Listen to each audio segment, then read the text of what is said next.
Roger Williams University last year started giving a $5,000 scholarship to every student who was on the Champions Award-winning team. And Mary's back here, Mary from No School, Foster Gloucester, and all of her kids won the tournament last year. Raise your hands, guys. Raise your hands where you're all over the place. Yes. It's a $5,000 annual renewable scholarship to Roger Williams University. You have to obviously get accepted to Roger Williams University, but that's a $20,000 scholarship over 4 years. So that's a really great thing that Roger Williams has come up to the plate with to get you guys excited about pursuing your education beyond high school. And now we're going to talk specifically about the Smart Move season. The Smart Move project, we're going to learn ways that people and things move throughout your community. And how many of you have read the information on the website about the Smart Move project?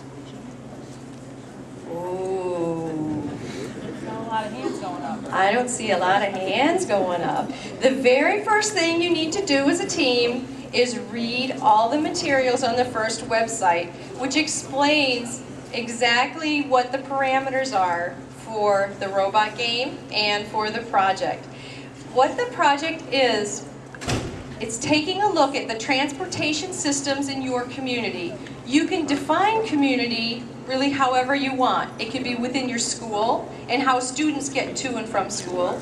It could be a larger issue within your community. For instance, the mayor of Warwick is going to be here in a few minutes to talk about the new intermodal system that they're building between the airport and what will be the train station to help move people more effectively and efficiently when they're here traveling in and out of Rhode Island. That would be another way to look at transportation. You could also look at how things and ideas travel. It doesn't just have to be people. You could look at how products move from, from where your t-shirt gets created in China to how it gets to your store where you buy your team t-shirts. You could look at, the example they give on the website is potato chips. We can get potato chips through a factory without any of them getting broken until they get in the bag and into the boxes where the guys throw them on the shelves. But we have 50,000 skateboarding accidents a year with students. And so how come we can have a safety, a whole safety procedure for potato chips, but we don't have quite so much of a safety procedure for skateboards? So he wants you to look, first wants you to look at all sorts of different things and explore different ways that transportation, that people and things and ideas are moved throughout your community. Once you've looked at a lot of those, you will see maybe that there's one that really interests you as a team. Then you focus on that and you try to find a way to solve that problem, to make that better. And so that is your goal for your project, is to do a lot of research, narrow it down to one project about transportation and how you can make things move more efficiently or effectively or safely in your community. And then you share that information with the community at large so that your community is aware of what the problem is and what the solutions are. And you can share that by putting it on a website, writing an article for your school newspaper, making a presentation to local committees. We've had teams go and make presentations for their town councils. One year when I was at World Fest, there was a team that actually had applied for a patent for one of their inventions. And so you have a big range of things that you can do to share your ideas with other people.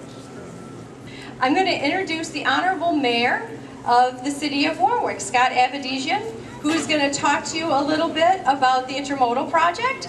And so if you want to come on up, I have a microphone for you. Mayor Avedisian was first elected in the year 2000, and he has been mayor of Warwick. Prior to that, he was on the city council, and he actually started his career in high school as a page for Senator Chafee. And then when he was not...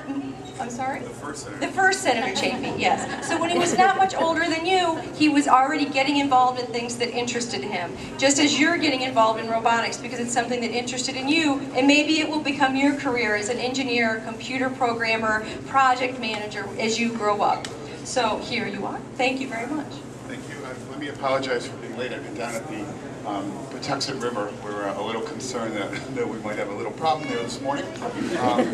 So I'm not normally dressed this way to come out to see everyone, but one of the reasons why I wanted to be here, and one of the reasons why I think that this competition and this league is so important, is when I was reading everything and it talks about transforming transportation. For about 15 years, we've been talking about transforming transportation in the state. And at the very beginning, most people stared at us like we were crazy, because we kept saying that there was no reason not to take advantage of the fact that our airport and our rail line, our train tracks, are the closest that they are anywhere in this entire country. Now they talk about Baltimore-Washington International Airport being the perfect rail-to-air link. However, when you get off the plane in Baltimore, you go downstairs, get your luggage, go outside, get on a shuttle bus. The shuttle bus takes you 2.1 miles away to a train station. You then wait on the platform of the train station until a train comes along. We kept saying that's a great model, however, we have a better place. So starting next September, as long as we stay on schedule, which is unusual that we're on schedule and under budget. That's a little unusual for Rhode Island projects.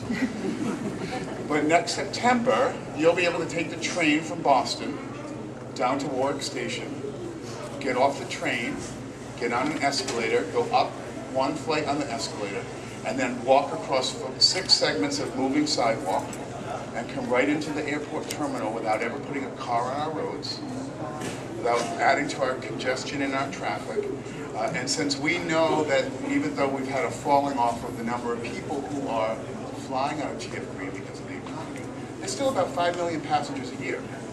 And we know that about 58% of all those people who fly out of there come from the Route 128 Sharon, Massachusetts corridor. Now, each one of those who comes down here brings their own car, adds to the congestion and confusion that we have in our city, adds to the traffic problems that you have every morning and every afternoon on Airport Road and Post Road, if any of you have ever tried to drive that. And the other issue that we have is that all the car rental facilities are scattered all over the city.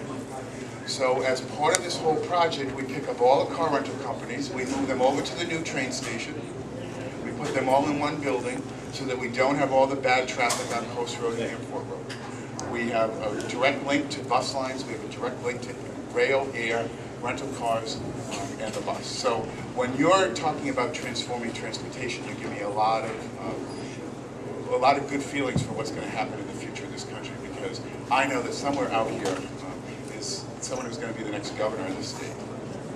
And one of you is going to take all that you learn here on how we can take what we think we know, transform it into what we hope that we should know, and turn it into something really inspiring for all the people of Rhode Island. So congratulations on all your work. I hope you have a great day, and I look forward to being able to cheer on all of your achievements and tell you that we're really in good hands with all of you, and I know that the future of this state is incredibly bright and incredibly promising. So congratulations to everyone.